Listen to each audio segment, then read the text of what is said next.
আপনি যদি একজন প্রচারক হন, আপনার আজকে ধ্যান দেওয়া উচিত কিভাবে ঈশ্বরের রাজ্য বৃদ্ধি পাবে। কিন্তু আপনি ধ্যান দিয়েছেন চাকরিজীবীর প্রতি, আপনি ধ্যান দিয়েছেন ওই বড় ব্যবসায়ীর প্রতি, আপনি ধ্যান দিয়েছেন কে সবচেয়ে বেশি দশমাংশ দেন তার প্রতি।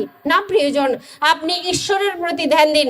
কারণ মথি 6:33 বাক্য বলছে, প্রথমে যদি আমরা তার রাজ্য এবং ধার্মিকতার বিষয়ে সচেষ্ট হই, তাহলে আমার যা প্রয়োজন কে জুগিয়ে থাকেন? আমার ঈশ্বর আমাকে জুগিয়ে থাকেন। হালেলুয়া। এই বাক্য শুধুমাত্র বিশ্বাসীদেরকে প্রচার করবার জন্য নয়, এই বাক্য পালক প্রচারকেরও বিশ্বাসের যোগ্য। হালেলুয়া।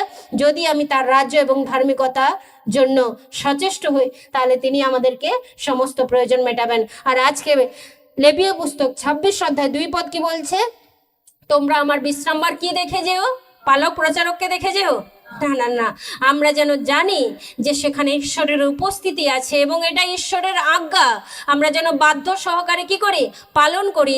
সেই কারণের জন্য যেন আমরা যেতে পারি। হালেলুয়া।